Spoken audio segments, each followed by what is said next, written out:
Bonjour. Qui est Sainte Eugène de Masneau? Au XIXe siècle, s'est levée, en France en particulier, une foule immense de saints qui ont été béatifiés puis canonisés par les papes du XXe siècle, dont en particulier l'archevêque de Marseille, Monseigneur Eugène de Masneau. Si on voulait le caractériser d'abord d'une manière simple avant de raconter sa vie, on pourrait se souvenir de la parole que donne au XXe siècle, durant son apparition à Amsterdam, Notre-Dame de tous les peuples, la Vierge Marie. Elle disait « J'appelle maintenant des hommes. Où sont les hommes ?» Eh bien, Saint Eugène de Masneau, on pourrait le définir comme ça. C'est un homme fort, avec un caractère de dirigeant, un caractère fort, et qui le met entièrement au service du Seigneur à partir du moment où le Seigneur l'appelle. Évidemment, le Seigneur va l'appeler assez tard, mais peu importe, il se lance alors à son service. Évidemment, qui dit tempérament fort, tempérament de dirigeant, dit aussi parfois, tempérament qui manque de douceur. Donc, toute la fin de sa vie va consister à adoucir ce tempérament, pour qu'il ne soit plus quelqu'un qui ait tendance à blesser, mais quelqu'un en qui on a envie de se confier, parce qu'il ne fait pas peur. Et c'est ainsi qu'il a réalisé en lui, par les efforts qu'il a faits, cette parole de Jésus, ou plutôt de Jean-Baptiste, quand il parlait de lui et de Jésus. Lui, homme fort, qui n'hésitait pas à dire en face les vérités, jusqu'à Hérode, et ça lui coûtera la vie. Il faut que je diminue pour que lui, et il montrait Jésus, l'homme de la douceur, celui qui révèle l'amour de Dieu, il faut que lui grandisse. Alors, qui est-il? Qui est cet enfant français qui naît le 1er août 1782 dans une famille, on peut le dire, de la noblesse française, avec un père qui est carrément président de la Cour des comptes du Parlement de Provence, tandis que sa mère, qui a été richement dotée par ses propres parents, est issue d'une famille de médecins.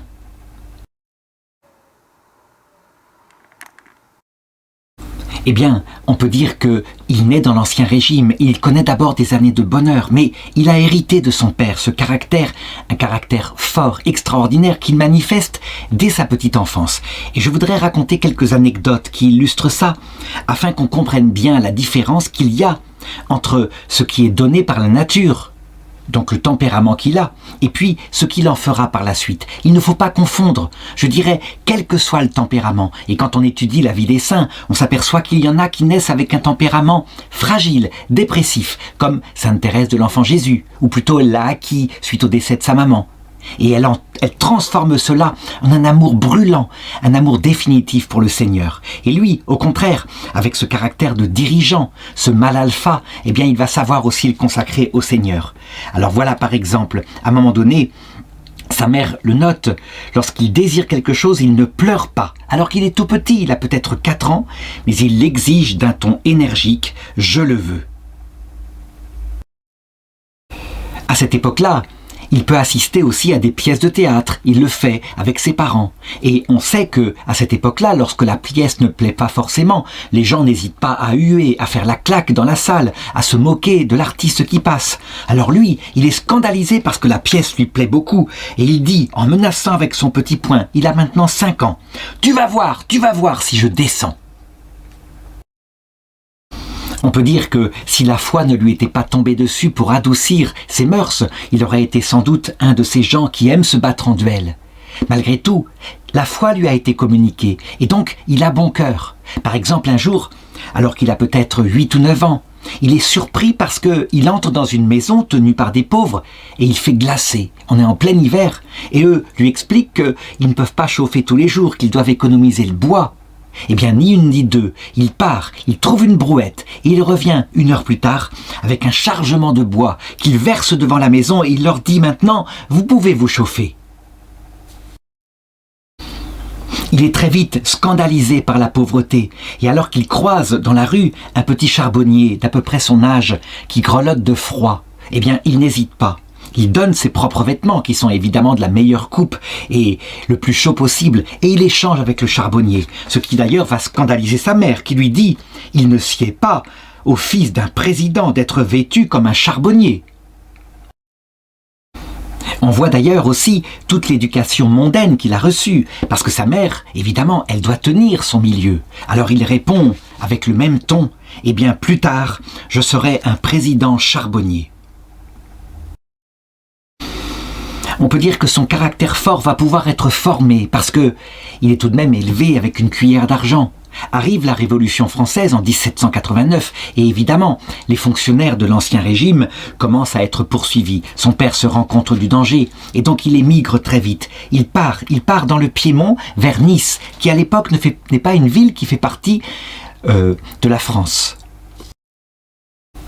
Il n'est pas parti avec sa famille étroite, mais aussi avec des oncles dont en particulier un qui aura un grand rôle dans sa vie, et qui est un prêtre, qui s'appelle le chanoine Fortuné de Masneau, et qui était l'ancien vicaire général du diocèse d'Aix-en-Provence. Évidemment, on ne peut pas rester à Nice. La Révolution française commence à étendre son impact. Et donc, on va plus à fond dans l'Italie. Et à la rentrée suivante, il est mis à l'école au Collège royal de Turin. Évidemment, il ne connaît pas l'italien. Et malgré tout de suite, il devient le meneur de la classe, celui qui est capable de tenir tête à ceux qui se moquent de lui à cause de son accent français très fort. Et là, son père, loin de se calmer, d'attendre les événements, de voir comment va tourner la Révolution française, au contraire, il réunit des clubs d'émigrés et avec eux, ils entrent en résistance. Ils attendent, ils espèrent que la restauration se fera et qu'on pourra remettre le roi à sa juste place. Malheureusement pour eux, on connaît l'histoire et c'est pas comme ça que ça va se passer. Bien au contraire, la Révolution se fortifie et aussi elle se durcit.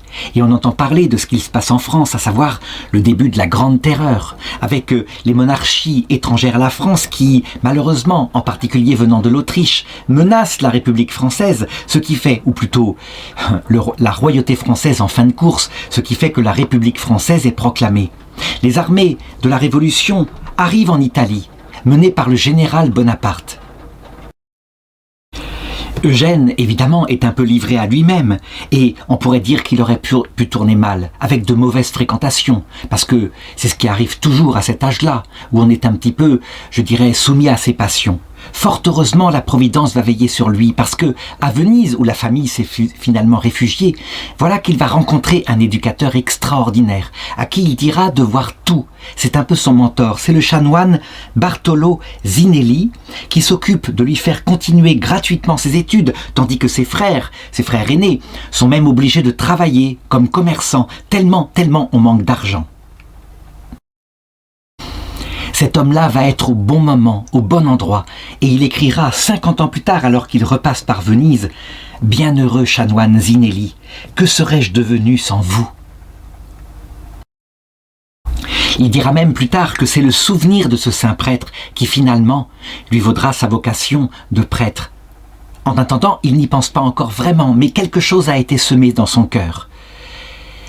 Il doit grandir comme cela, heureusement avec cette forte influence, parce que sa mère elle-même, à un moment donné, elle revient en France. En effet, les lois sur le divorce ayant été promulguées, eh bien, elle essaye de se servir de ces lois pour déclarer qu'elle est divorcée et donc qu'elle peut récupérer les biens de sa famille, à savoir qu'elle n'est pas une migrante, qu'elle a suivi son mari et qu'elle revient comme cela.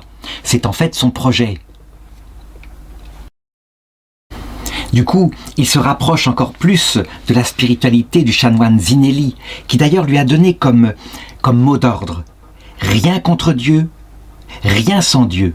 Et ce sera d'ailleurs une devise qu'il reprendra plus tard. Il s'ouvre de la vocation qu'il sent venir en lui, alors qu'il n'a que entre 14 et 15 ans, à son grand-oncle, qui est l'ancien vicaire général du diocèse de Marseille, qui d'ailleurs veut l'éprouver, c'est-à-dire se demande s'il a vraiment la vocation. Et il lui pose la question suivante. Est-ce que tu ne sais pas que tu es le dernier rejeton de la famille et que tu dois donc en propager le nom? Si tu deviens prêtre, le nom de Masneau disparaîtra. Alors il lui répond du tac au tac. Et quoi? Ne serait-ce pas un honneur pour notre famille que de se terminer par un prêtre? Malheureusement, l'influence du chanoine Zinelli ne durera pas. L'avancée des armées françaises en Italie, je dirais que toute l'Italie du Nord est finie par être conquise par Napoléon, eh bien, les oblige à émigrer dans l'Italie du Sud. Et là, eh bien, ils fréquentent la jeunesse dorée de cette région d'Italie. Et petit à petit, eh bien, à force de lire des romans, des choses comme ça, on peut dire que l'idée de sa vocation s'éloigne de plus en plus et il finit tout à fait par l'oublier. Tout à fait, peut-être pas. Il a en lui comme une sorte d'aiguillon, une sorte de désir très profond qui lui donne la nostalgie de Dieu et puis le souvenir de ce que lui a appris le chanoine Zinelli est toujours là dans son cœur. Toujours est-il que vers cette époque-là, il rentre en France et il observe ce qui se passe au point de vue politique avec par exemple les malheurs du pape, le pape de Rome, le pape Pie VII qui est emporté, enlevé en exil en France et qui doit couronner l'empereur Napoléon. Enfin, en tout cas, c'est Napoléon qui se couronne lui-même en sa présence. Donc, il a un zèle pour l'Église, il aimerait bien la défendre, mais d'un point de vue politique. Au niveau mystique, on peut dire que les choses se sont éloignées de lui. Et en même temps, eh bien, il s'intéresse, il entend parler, par exemple, d'un livre extraordinairement célèbre à cette époque-là, qui s'appelle « Le génie du christianisme », qui a été écrit par le grand auteur qu'on appelle Chateaubriand. En fait, il est profondément déçu. Ce livre, c'est sentimental, c'est gnangnan, c'est romantique, et il se rend compte que ce n'est pas ça qu'est le Christ. Le Christ, il faut des hommes forts, des hommes de caractère qui se tournent vers lui, et c'est quelque chose que je voudrais faire remarquer ici. Très souvent, à notre époque, dans le renouveau de l'Église, on a un culte très fort, très exagéré pour la douceur, pour l'humilité de Jésus-Christ. Et souvent, certaines personnes qui ont un caractère comme celle de Jeanne de Masno ne s'y retrouvent pas. Ils trouvent que c'est trop féminin, efféminé, dirait-il même. En fait, ils n'ont pas tout à fait tort. Le Christ, certes, le secret de son cœur, c'est la Vierge Marie. C'est donc l'amour et l'humilité, cette chose absolument ultime qu'on appelle aussi, et que le Père Kolb disait, Marie, c'est l'image de l'Esprit Saint. Cependant, il y a aussi en Dieu toutes les qualités qui font Jésus-Christ, qui est un vrai homme, qualité de force, qualité de volonté, qui décide et qui applique ce qui est le bien. En réalité, Jésus n'est pas un homme au sens viril et virilité absolue. Il n'est pas non plus féminin au sens douceur et féminité absolue. Il a mêlé en lui véritablement les qualités qu'on attribue habituellement aux deux sexes depuis l'Antiquité, depuis les images comme le yin et le yang qu'on voit dans la tradition taoïste et qui révèlent bien ce que c'est qu'un homme équilibré, avec ce point blanc de féminité en lui, et ce que c'est qu'une femme équilibrée, avec ce point noir de force et de masculinité en lui. Eh bien, lui, il est plutôt, je dirais, en rejet de Chateaubriand qui lui paraît excessivement féminin. Et avec son tempérament, il se rend compte qu'il faudrait défendre l'Église par la force du caractère engagé. Celui qui m'aime, il a lu ça dans l'Évangile, c'est pas celui qui dit « Seigneur, Seigneur », c'est celui qui fait la volonté de mon Père. Alors, évidemment, c'est parce qu'il suit son tempérament. Et je raconterai plus tard comment il a dû rééquilibrer tout cela en remettant dans sa vie la Vierge Immaculée. Parce qu'il pourrait devenir, évidemment, en suivant son tempérament, quelqu'un d'extrêmement fort, extrêmement tranchant, qui manque justement de cette douceur et de cette féminité de la Vierge Marie. Il est tenté à un moment donné, je dirais, de se diriger spirituellement du côté de la pensée janséniste, qui lui paraît être une pensée finalement assez virile. Il s'agit évidemment de travailler pour Dieu, en regardant sans aucune pitié son propre péché, et en pensant sans cesse à la possibilité qu'on a de se damner. Mais il se rend compte que là non plus ça ne va pas. Il y a comme un excès d'affectivité humble, mais humble au sens exagéré, ça veut dire que l'équilibre, le message de joie, de paix, de salut, la bonne nouvelle de Jésus, elle semble comme disparue dans une sorte de tristesse, de dépression permanente qui aboutit à un effort presque puritain. Ça ne lui va pas non plus. En tout cas, vers 1802, en ce qui concerne sa vie privée, il est très hésitant. Et finalement, il décide de se tourner vers le mariage. Il rencontre une première jeune fille. Ils font ensemble des projets de mariage, ça échoue.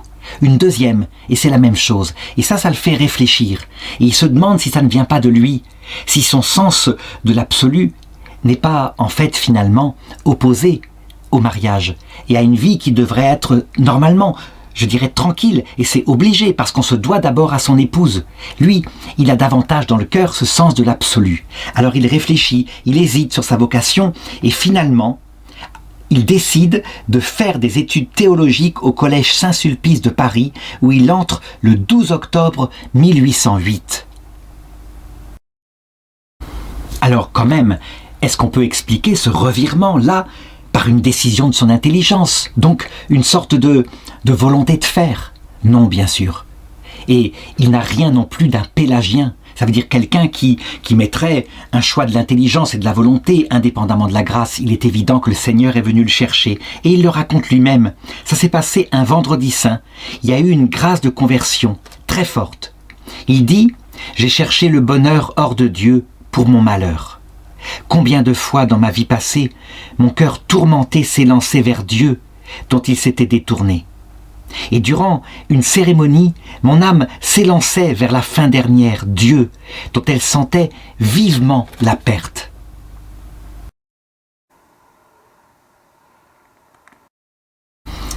C'est quelque chose d'important qui d'ailleurs doit éclairer ceux qui se posent la question du rôle dans la foi chrétienne entre la volonté d'une part et d'autre part la grâce de Dieu. Manifestement, les protestants ont raison sur un point. La grâce de Dieu est première. Et on aurait beau tout faire avec son intelligence en se disant « je me lance, j'y vais », un peu comme le faisait l'hérétique Pélage au IVe siècle. Par les seules forces de ma volonté, je vais me consacrer à Dieu. Ça ne marcherait pas. Dieu doit venir en premier pour nous chercher, ce qui indique que la première chose, c'est la grâce. Mais quand la grâce est donnée, et qu'elle tombe dans un caractère comme celui d'Eugène de Mazenod, évidemment, il va jusqu'au bout. Alors, il répond à Dieu et ça porte des fruits. La grâce est toujours là, il est bien sûr attiré. S'il n'était pas attiré vers Dieu, il s'écroulerait. Il n'est pas un surhomme, il n'est pas un être de fer. Il n'empêche que, là où les protestants ont tort, c'est quand ils disent qu'il n'y a pas de réponse de l'homme, qu'il suffit de croire. Bien sûr que non. Il faut croire et il faut agir, par amour. Et c'est ce qu'il fait. Donc, il écrit à sa mère à cette période-là, « Le Seigneur veut que je renonce à un monde dans lequel il est presque impossible de se sauver, tellement l'apostasie y règne, que je me dévoue pour ranimer la foi qui s'éteint parmi les pauvres, pour sa gloire et le salut des âmes qu'il a rachetées par son précieux sang. » C'est extraordinaire parce qu'on voit que dès que sa vocation naît, elle est communicatrice. Ça veut dire qu'il veut être missionnaire. Il n'y a pas d'autre aspect en lui. Lui, est-ce que c'est fondamentalement, par exemple, s'occuper d'œuvres sociales? Non, il le voit bien. Ce qui manque le plus aux hommes de son temps, suite à la Révolution française, c'est la connaissance de Dieu, et il le voit, il l'a subi dans sa propre âme. C'est source d'une pauvreté absolue, une pauvreté désespérante parce que la vie n'a pas de sens, et maintenant qu'il a retrouvé Dieu, alors il se rend compte que la plus grande des pauvretés, c'est l'absence de connaissance de Jésus-Christ. Ça paraît curieux à une période, à partir des années 1970, où on a commencé à dire que non, la première des pauvretés, c'est le manque matériel.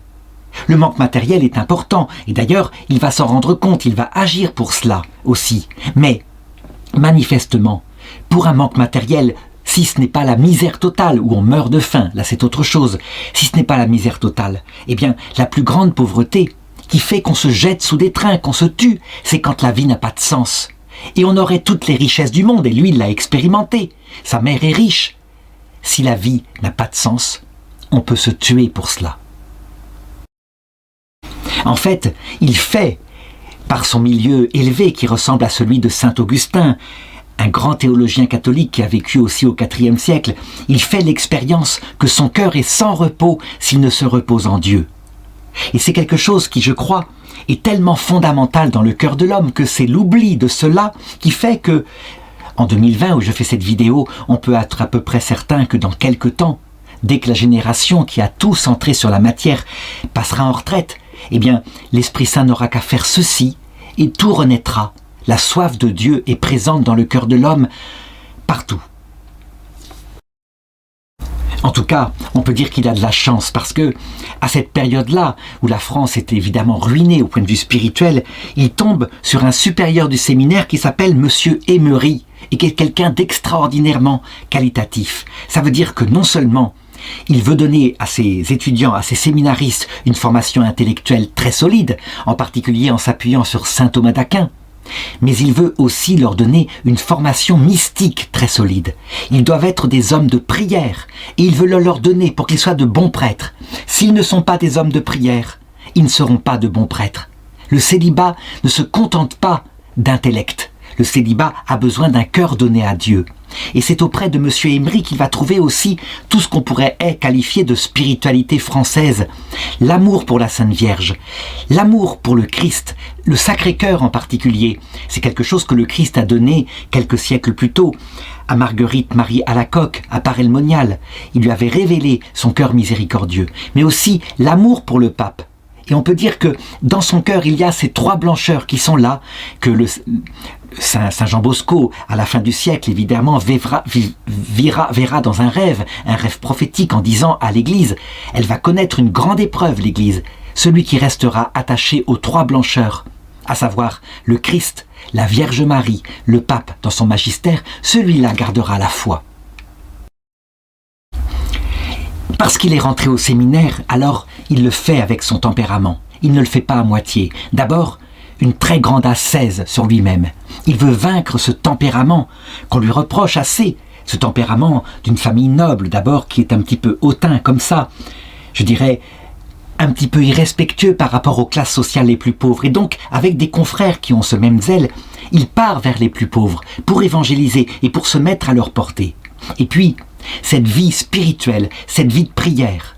On peut dire que l'ascèse qui lutte contre ses défauts et la mystique qui fait qu'on développe une vie d'amour de Dieu et d'amour du prochain sont les deux pieds avec lesquels, dans sa jeunesse, Eugène de Mazenod commence à marcher vers le sacerdoce.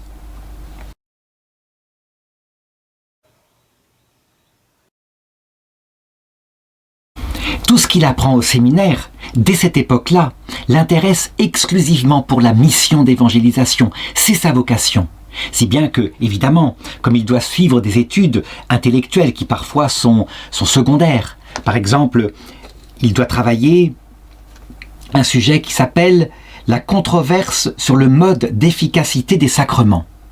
Ça veut dire, est-ce que les sacrements fonctionnent ex opere operato, ça veut dire par le fait même, par exemple, que le prêtre consacre l'Eucharistie, ou est-ce que, si le prêtre est hérétique ou s'il ne croit plus, est-ce que l'Eucharistie sera quand même consacrée? C'est un sujet théologique très intéressant, très pointu. Et lui, qu'est-ce qu'il marque dans la marge de son cahier? On les trouve dans ses notes.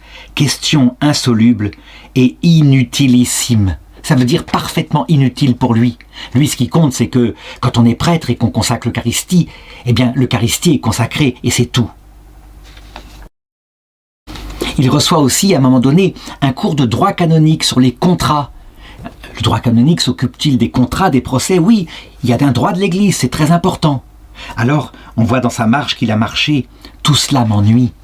Les seules choses qui l'intéressent, c'est tout ce qui peut lui permettre de connaître l'homme et de connaître Dieu, pour faire connaître Dieu à l'homme, pour faire connaître à l'homme Dieu. C'est évident.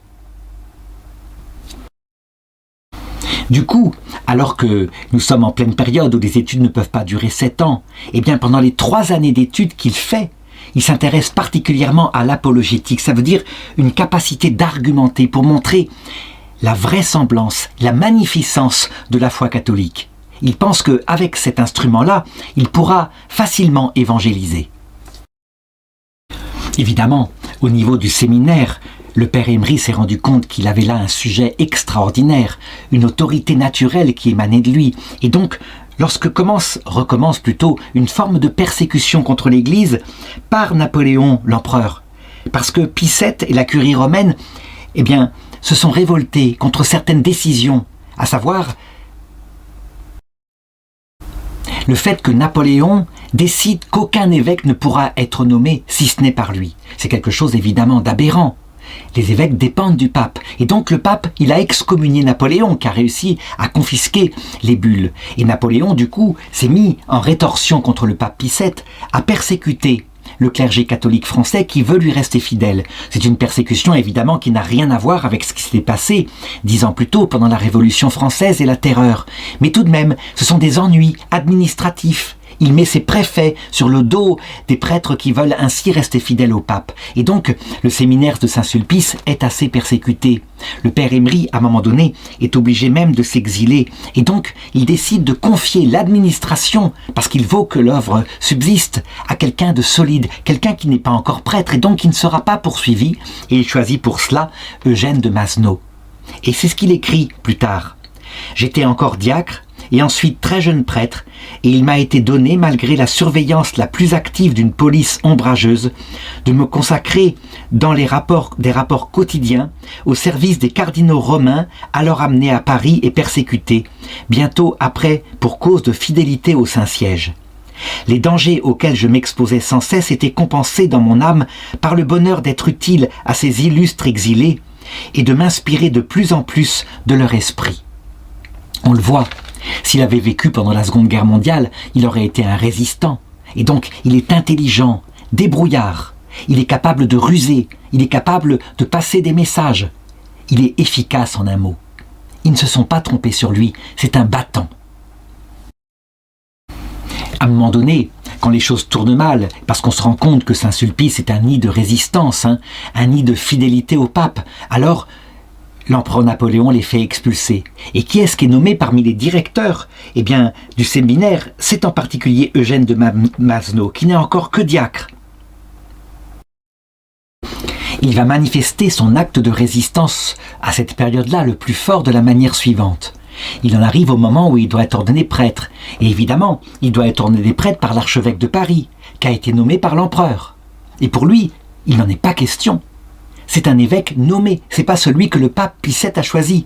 Alors, il contourne l'obstacle et il décide de se rendre auprès de son grand-oncle, l'évêque d'Amiens, qui s'appelle Monseigneur Jean-François de Mandox.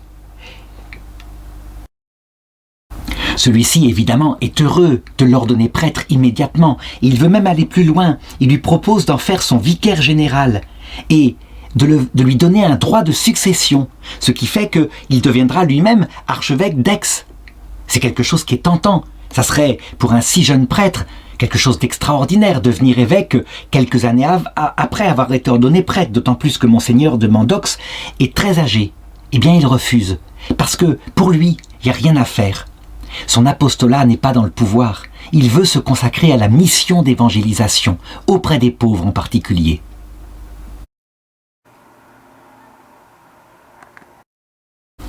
Alors son grand-oncle lui oppose l'idée suivante, « Mais si tu deviens évêque, tu pourras évangéliser.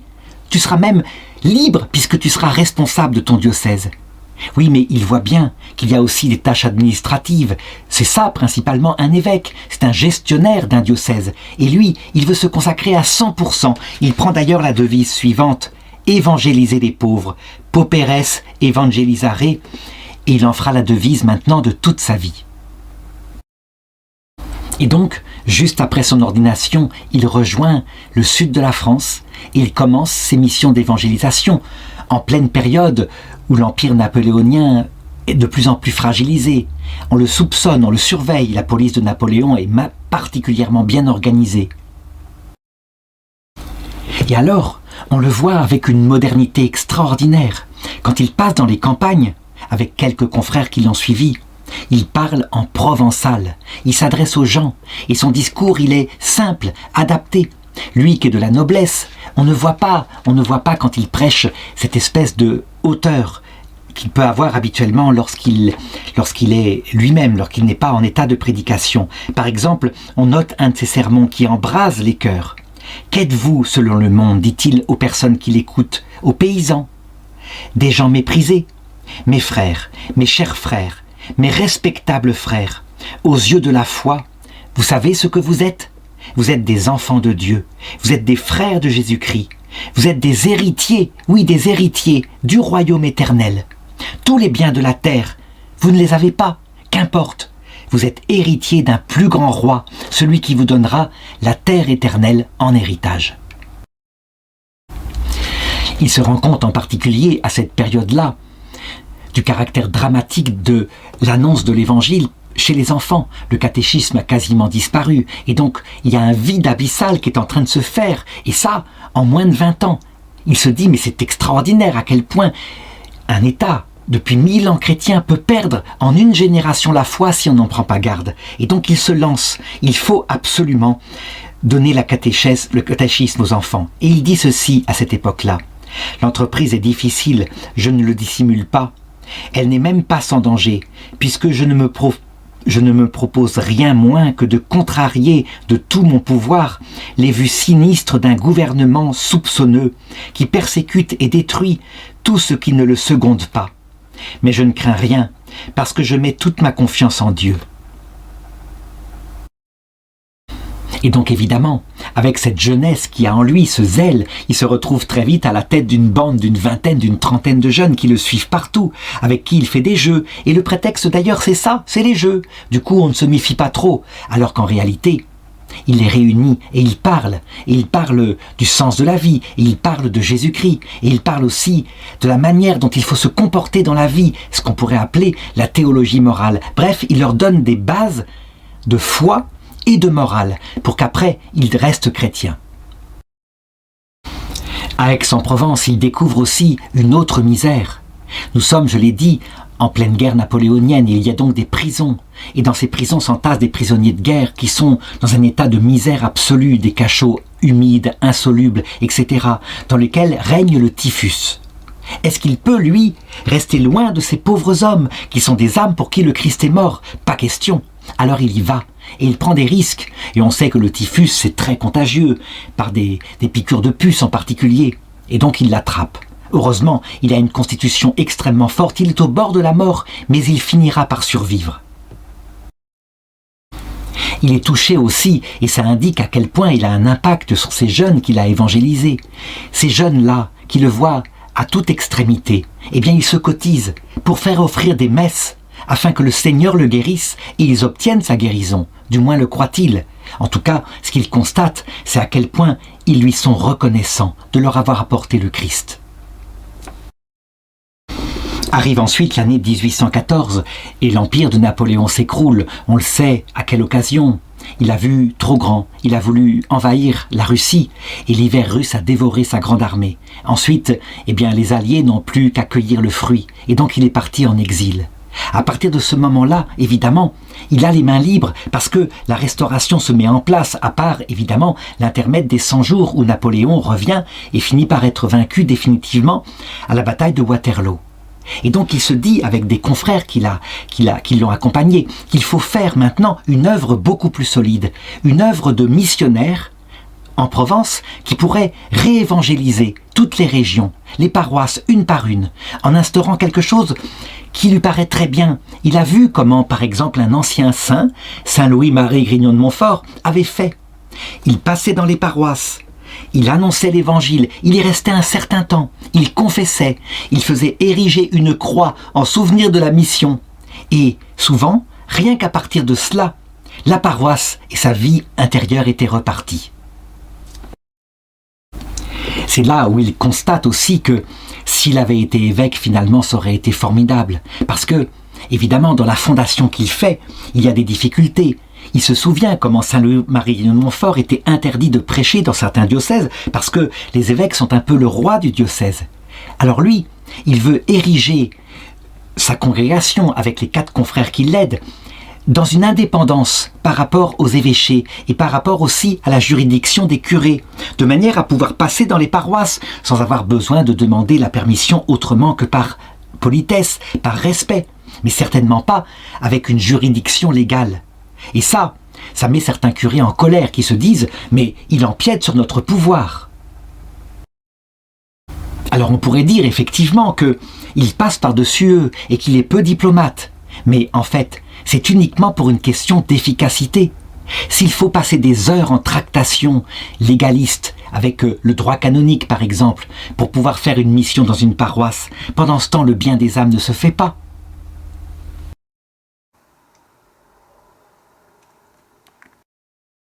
Donc on peut dire que tout tout en gardant sa finalité. Le seul but, c'est la mission. Et d'ailleurs, il en fera à cette période-là plus de 40 avec ses confrères. 40 paroisses qui seront ainsi renouvelées. Parce que, évidemment, non seulement il prêche les bases de la foi, mais véritablement avec le ton qu'il utilise, la ferveur qui émane de lui, eh bien, les gens retrouvent la foi. Il ne fait pas une mission simplement d'un week-end, loin de là. Chaque mission dure à peu près 4 à 5 semaines, avec un plan tout à fait organisé. Ça veut dire que le matin, on parle principalement du credo, donc les bases de la foi, le sacrement, les commandements de Dieu, le Notre Père. Et puis, le soir, alors, on aborde le sujet qui est pour lui sa prédilection, à savoir la mort, ou plutôt la vie après la mort. La mort en elle-même, ça c'est pour rappeler l'urgence, mais la vie après la mort, c'est ça qui importe pour lui. Il ne parle pas de la mort, il parle de la vie. Et donc le jugement dernier, l'enfer, le purgatoire, le paradis. Et ça on peut dire que c'est comme le sel qui nourrit l'espérance théologale et qui tout d'un coup donne un coup de fouet positif à la charité. Les gens sont bouleversés, ils prennent conscience que leur vie est passagère et que tout ce qu'ils travaillaient à construire ici-bas, en fait, n'a de sens que si l'éternité est gagnée. On peut véritablement considérer les fruits des missions de l'abbé Eugène de Masneau à l'aune de cette espérance. On pourrait même dire que si la foi en Occident s'est écroulée depuis à peu près 50 ans, sans doute est-ce en partie à cause de la perte de prédication sur les fins dernières. Effectivement, si on dit avec un certain clergé que le but de Jésus-Christ, c'est de faire qu'on soit heureux sur terre, et si on ne montre pas l'urgence qu'il y a, la terre n'étant que passagère avec l'éternité, eh bien on s'endort, on s'installe sur terre. Et le peuple de Dieu, au lieu de regarder vers le ciel, ce qui lui donne la joie, puisque le Seigneur revient bientôt, il finit par s'endormir sur la terre dans la tristesse. Et c'est sans doute ce qui s'est passé. Alors, est-ce que l'œuvre qu'il a fondée, donc les missionnaires de Provence, est très solide? On ne peut pas dire vraiment ça. Sans doute que son défaut, c'est ce que j'ai dit tout à l'heure, son caractère de base, un battant, un conquérant, qui dit les vérités carrées, et donc, forcément, qui s'attire des haines, des reproches, des jalousies même, parce que son œuvre, elle marche. Les jeunes, eux, ils sont enthousiastes. Il y en a peut-être 300 qui le suivent ainsi dans les missions, et qui sont prêts à se donner comme prêtres. Résultat, parce qu'il ne sait pas, je dirais, avoir des relations mondaines, flatter ceux qui ont le pouvoir, il ne sait pas faire, lui. Eh bien, son œuvre, à un moment donné, on peut dire qu'elle ne subsiste que parce que un vicaire général d'un diocèse est là, qui le soutient, qui a compris comme lui que c'était uniquement l'évangélisation qui comptait.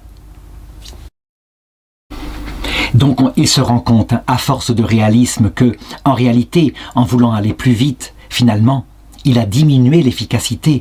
Il vaut mieux, je dirais, utiliser aussi le pouvoir, savoir négocier, pour pouvoir justement prêcher en toute liberté, plutôt que d'instaurer un ordre qui serait au-dessus des autorités qui mettent ensuite des bâtons dans les roues. Et donc à partir de cette époque-là, on peut dire qu'il modère son tempérament, et son zèle pour Dieu, il le rend plus intelligent. Par exemple, puisque l'évêché de Marseille qui a été supprimé en 1790, il faut dire que Marseille était une petite ville à l'époque, peut-être 100 000 habitants. Eh bien, à un moment donné, l'évêché de Marseille est rétabli par une ordonnance royale, donc le 13 janvier 1823. Que faire? Comment mettre ce nouvel évêché au service de Dieu? Eh bien, il se dit que la meilleure solution, ce serait de faire jouer ses relations auprès du roi, puisque sa famille est noble, afin de faire nommer son propre oncle, le fameux Fortuné de Masneau. S'il devient archevêque de Marseille, évidemment, tout ira bien après. Quand je dis archevêque, je suis peut-être un peu anachronique, disons évêque à cette époque-là.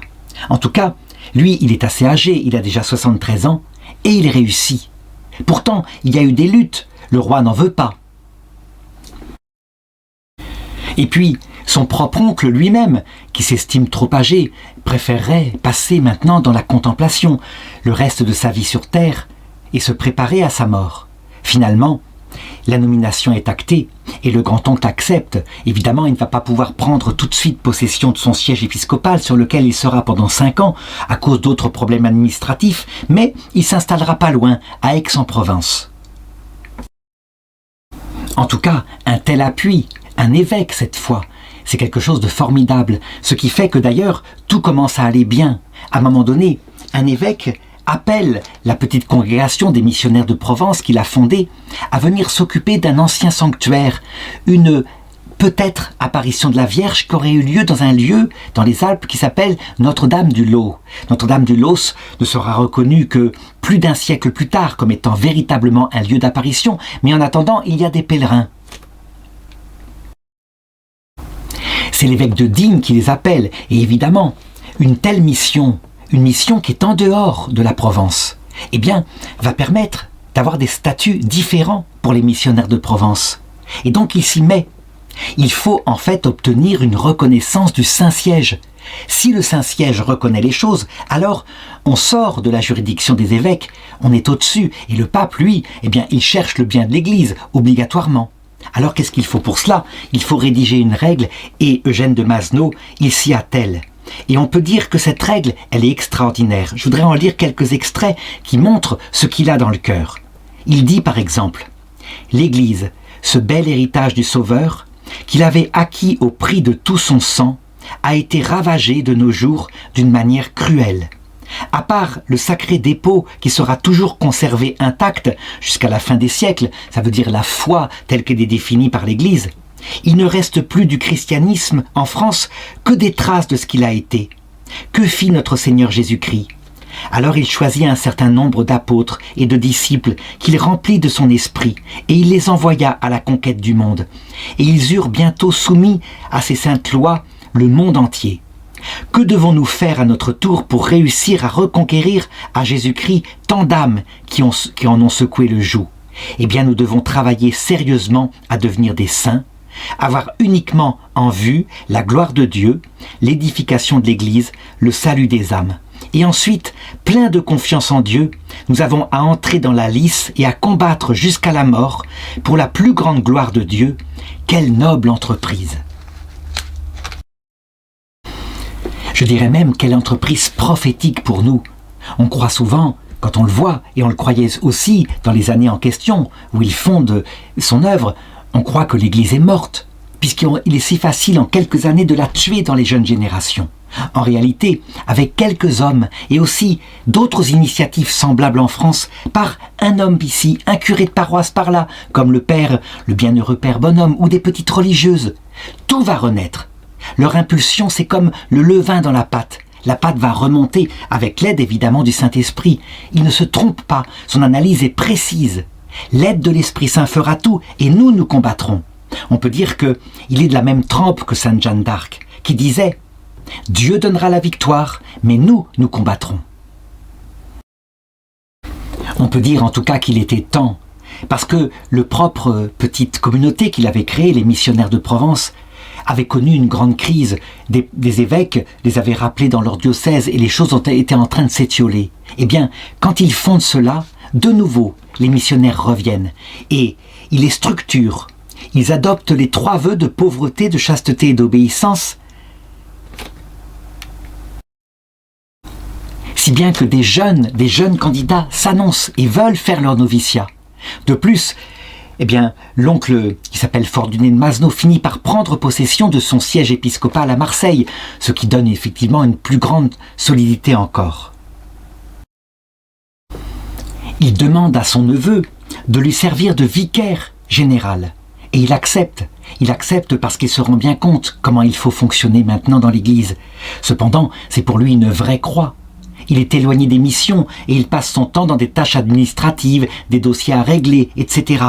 Il le fait et il offre ceci en réparation pour ses propres péchés et pour le bien de l'Église. Et bien va lui prendre parce que 5 ans plus tard, arrive du Vatican la reconnaissance officielle et il nomme en reconnaissance à la Sainte Vierge cette nouvelle congrégation qu'il a fondée, les Oblats de Marie Immaculée. Les Oblats de Marie Immaculée vont avoir un avenir extraordinaire. On peut dire qu'ils sont comparables quelque part parce qu'ils vont s'étendre dans le monde entier aux Pères Blancs qui sont fondés à cette même période à Paris et qui sont des missionnaires. On peut même dire que, à un moment donné, 80% des missionnaires du 19e siècle appartiendront soit aux missions étrangères de Paris, soit aux Oblats de Marie Immaculée. Ce qu'il est intéressant aussi de constater, c'est que nous sommes le 17 février 1826 quand il leur donne ce nom-là. Or, le dogme de l'Immaculée Conception ne sera promulgué que 20 ans plus tard. Et donc, on voit que c'est véritablement la foi des fidèles et qu'ils n'attendent pas la proclamation du dogme pour y croire. En réalité, cette foi, elle s'est imposée à l'Église contre les grands docteurs de l'Église, qui n'y croyaient pas, comme saint Thomas d'Aquin, qui niait ça en disant « mais si elle est Immaculée Conception, Marie, alors elle n'est pas sauvée par le Christ ». Et c'est en réalité à un petit théologien appelé Duns Scotus, un théologien du Moyen-Âge, que la solution est donnée à l'Église. Le Christ, tout simplement, il a préservé sa mère du péché originel en fonction de ce qu'il ferait 50 ans plus tard à sa croix, et donc elle a vraiment été sauvée par lui, mais sans tomber dans le trou du péché originel. Et le père Eugène de Mazenod, il est heureux de ce nom, il le dit, ce nom vraiment satisfait le cœur et l'oreille. Réjouissons-nous de porter le nom de Marie et de sa livrée. Au nom de Dieu, soyons des saints. Et ensuite, en 1829, il a maintenant 47 ans, voilà qu'une grave maladie le conduit aux portes de la mort. Mais après tout, il est paisible. On peut dire que son œuvre, il l'a faite. Eh bien, il s'en relève et il passe sa convalescence en Suisse.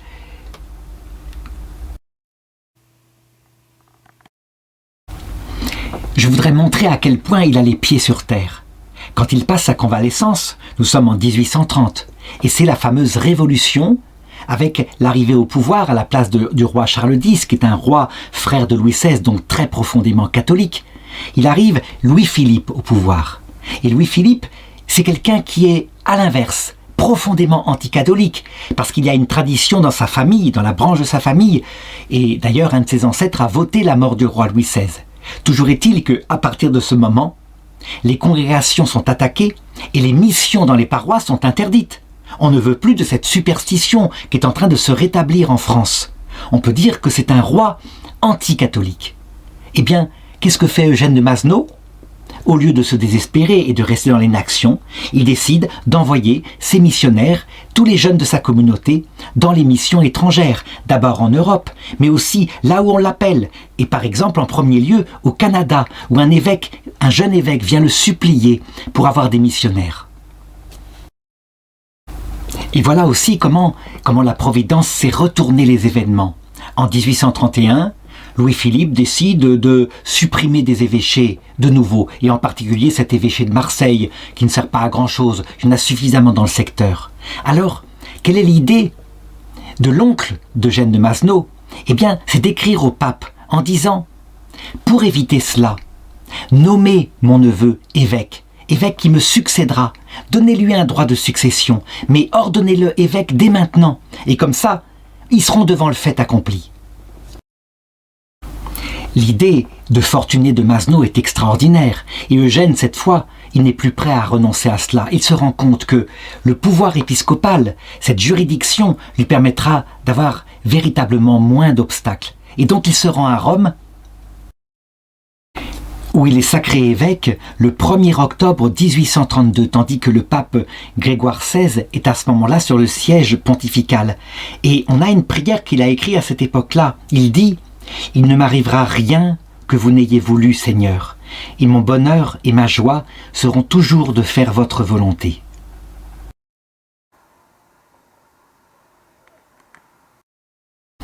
Ensuite, il revient en France, avec les lettres comme quoi il est évêque successeur pour Marseille.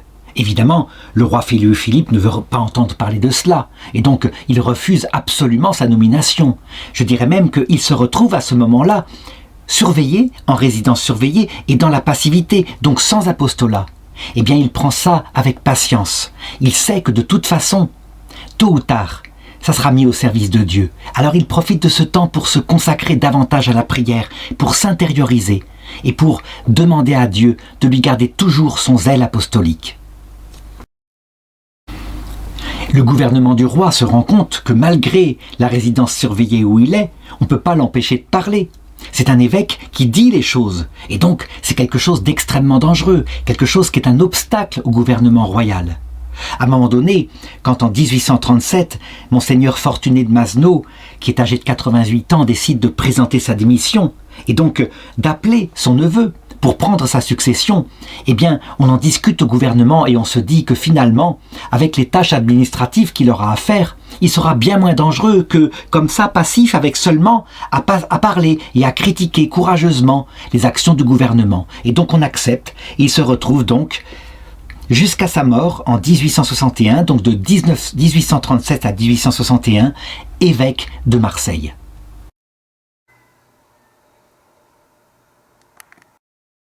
Je voudrais m'arrêter un instant ici et regarder l'action qu'il a eue alors qu'il était évêque sans siège, jusqu'à ce qu'il devienne évêque avec un siège accepté par le roi.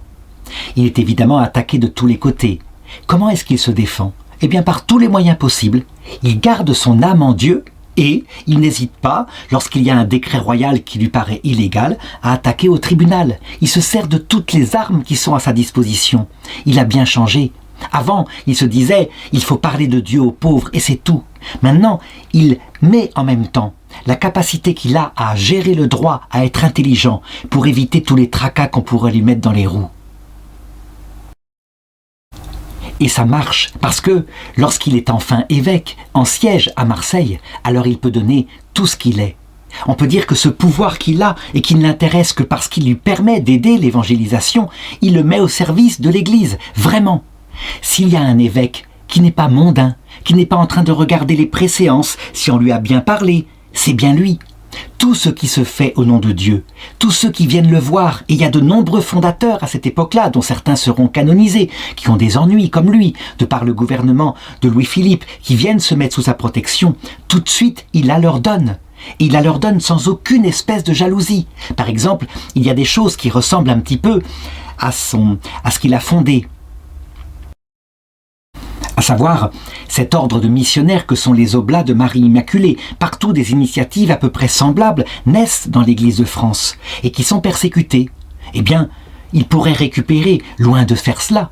Il laisse le supérieur à sa place et il se contente d'encourager et quand il le peut, de donner l'approbation épiscopale, ce qui évidemment enlève beaucoup d'ennuis. On est tellement dans la liberté, on pourrait dire que c'est un serviteur de l'Église, il n'étouffe rien de ce qui vient de l'Esprit Saint. C'est extraordinaire, cette intelligence qu'il a et qui produira des fruits extraordinaires. Alors, première chose, il se remet lui-même, comme évêque, à évangéliser son peuple en Provence et à prêcher des retraites en provençal. Deuxièmement, il s'occupe personnellement de la formation de son clergé. Le séminaire doit être absolument dans la fidélité. Il veille à ce que les professeurs soient bons, soient fidèles à la foi, soient des modèles de piété. Et il donne lui-même des cours. Il fait rentrer dans son diocèse des communautés. Au début de son pontificat, il a 171 prêtres. À la fin, il en aura 378. Donc, à peu près une vingtaine d'années plus tard. Il fonde 22 nouvelles paroisses. Il bâtit ou rénove 40 églises. Il construit la nouvelle cathédrale à Marseille, elle domine la ville, et puis la basilique Notre-Dame de la Garde. 10 communautés religieuses d'hommes et 16 communautés religieuses de femmes sont accueillies ou instituées dans son diocèse. Et il commente « Mon système est de seconder avec zèle tous ceux qui veulent se consacrer à une vie de perfection. » Et la vie de perfection pour lui, elle est de deux types. Elle peut être contemplative, et ça, c'est le trésor, c'est la prunelle de ses yeux. Mais elle peut être aussi active, par exemple pour les écoles, pour les hôpitaux, pour les missions. Et ça, c'est véritablement ce qui lui correspond. Alors on lui dit, mais certaines des fondations ne vont pas durer plus de la durée de vie de leurs fondateurs. Elles disparaîtront après. Que lui importe ? Si elles peuvent annoncer l'évangile ne serait-ce qu'à 10 personnes, eh bien c'est bien, et il encourage, et il reconnaît. Ce qui est admirable chez saint Eugène de Masneau, c'est à la fois ce sens de l'absolu qui finalise son action et du coup, ce qu'il a acquis par l'expérience, ce sens des contingences terrestres, se servir du droit canon. Et puis, évidemment, tout ça est ordonné à l'évangélisation, c'est sa seule finalité, faire connaître le Christ.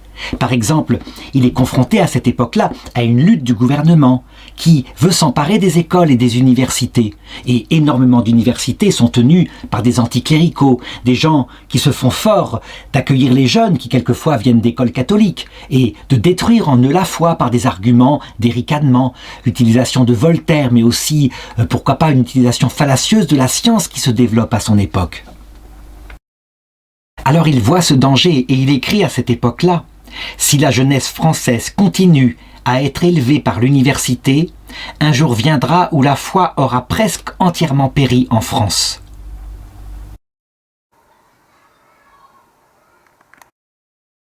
Donc, parce qu'il est évêque, et parce qu'il a de l'autorité qui lui vient de ça, alors il s'engage, il donne des libelles, il donne des articles, des conférences, et il n'est pas seul.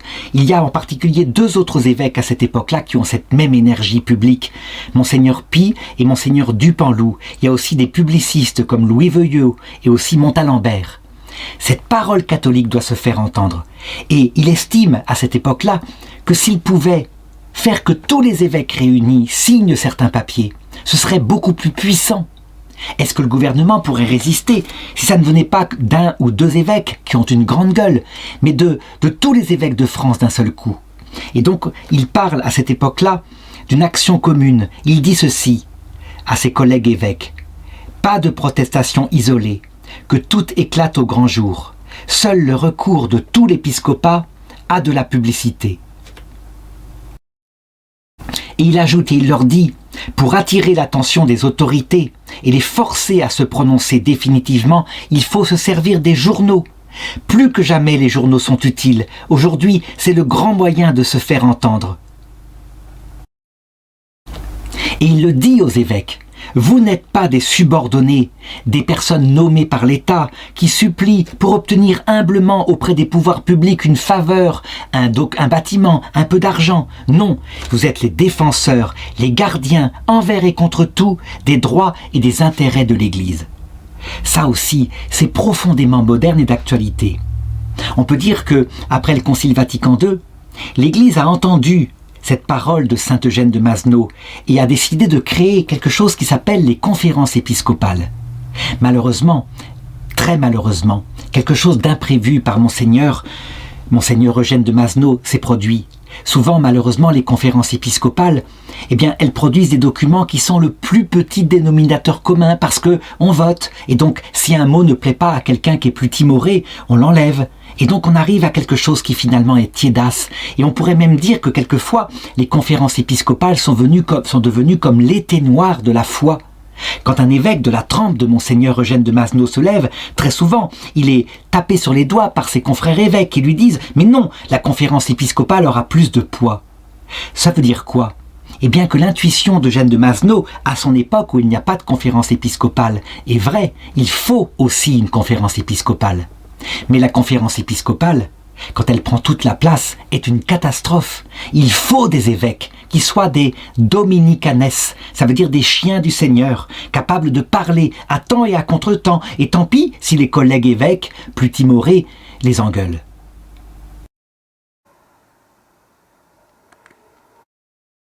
En fait, dans ce domaine-là, on est dans l'ordre de la pastorale et on cherche le mieux.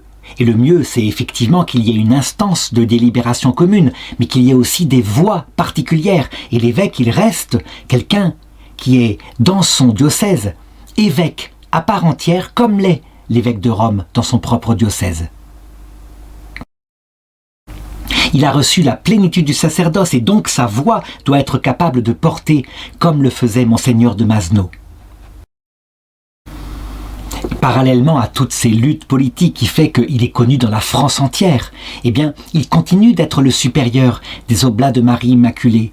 Et des évêques qui sont plus timides, des évêques viennent auprès de lui pour lui supplier de leur envoyer quelques missionnaires. Par exemple, c'est ce que fera l'évêque d'Autun en juillet 1859 alors qu'il a 78 ans. Et Monseigneur de Mazenod, qui est touché par ce qu'il demande, il se rend à Autun. D'ailleurs l'évêque le fait chanoine honoraire du chapitre.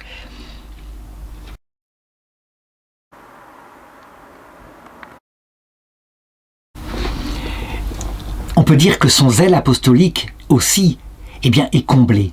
En effet, la ville de Marseille, elle double pendant les 20 ans de son épiscopat. Elle passe de 130 000 habitants à peu près au début à 260 000 habitants en 1861. Et c'est pour ça qu'il peut agir, qu'il peut évangéliser partout. C'est pour lui à la mesure de son zèle.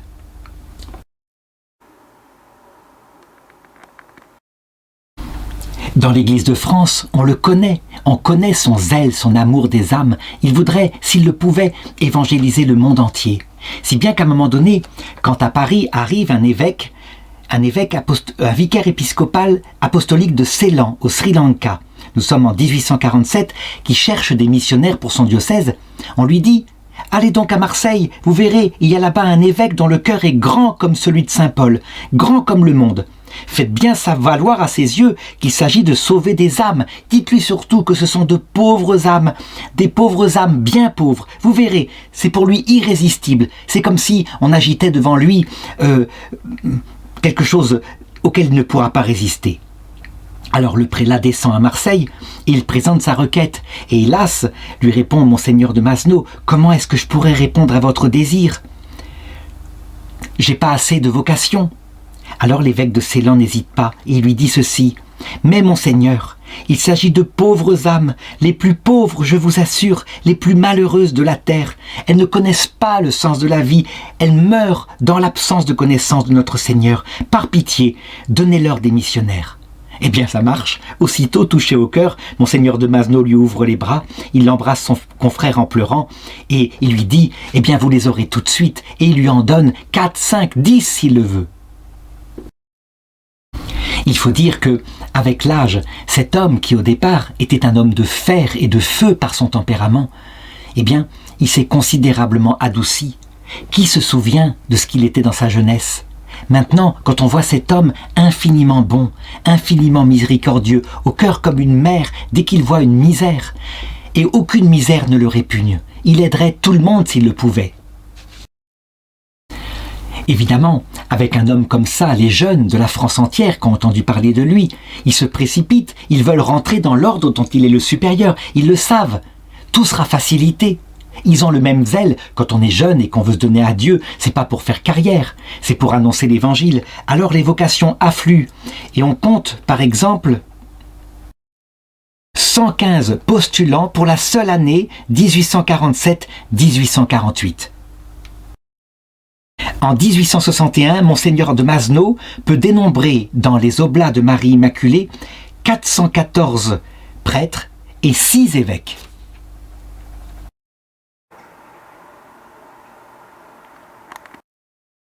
Et il les envoie partout, on lui demande, sur les 4 continents. Et il a des martyrs. On compte déjà 69 décès. Alors, tous ne sont pas morts martyrs. Certains sont simplement morts de leur zèle ou de maladie. N'empêche qu'il envoie sans cesse.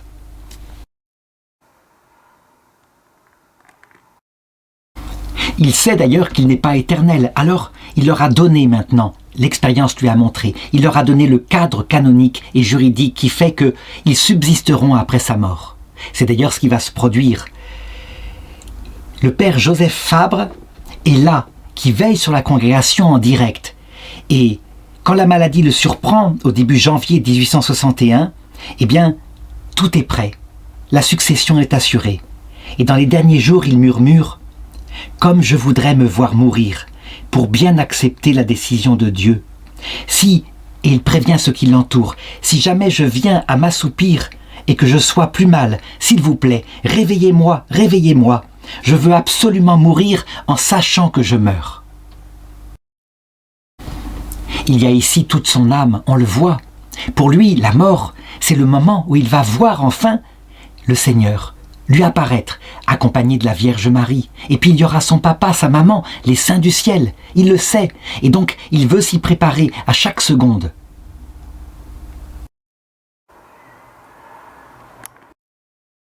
Finalement, le 21 mai 1861, alors qu'il est âgé de 79 ans, il meurt, comme cela. Et c'est l'archevêque d'Aix, Monseigneur Chalandon, qui célèbre la messe et prononce l'homélie funèbre. Il est enterré ensuite dans la chapelle axiale de la cathédrale La Major à Marseille. Il a eu, avant de mourir, une longue agonie, beaucoup de souffrance. Et il le pensait, c'était sans doute pour que ses péchés lui soient pardonnés. Il avait demandé à Dieu de faire son purgatoire sur la terre si c'était possible, et sans doute a-t-il été exaucé. Toujours est-il que, après sa mort, je dirais, partout on lui est reconnaissant. Tous ceux qui sont religieux quelque part en France et qu'il a pu aider sont admiratifs devant un tel évêque, un évêque qui a vraiment mis son pouvoir au service des autres, sans jamais briser ou écraser l'Esprit Saint. Très vite, des miracles se produisent autour de sa tombe et finalement, il sera canonisé par le pape Saint Jean-Paul II le 3 décembre 1995. Si Monseigneur Eugène de Masneau devait servir de modèle, je pense qu'il serait le modèle des prêtres en apostolat, mais aussi des évêques, véritablement. Si les évêques pouvaient faire de lui le modèle pour éviter de devenir des évêques fonctionnaires, mais pour rester toujours des évêques de feu, c'est bien à la prière de saint Eugène de Masneau qu'il devrait se confier. Ce qui est sûr, c'est que l'Église a entendu son message, et donc, comment fixer le jour de sa fête? Eh bien, le plus simple, c'était de la fixer le plus grand jour de sa vie, donc le 21 mai, chaque année, au jour anniversaire de son entrée au ciel, de sa mort, dont l'Église est bien persuadée qu'elle s'est faite ce jour même.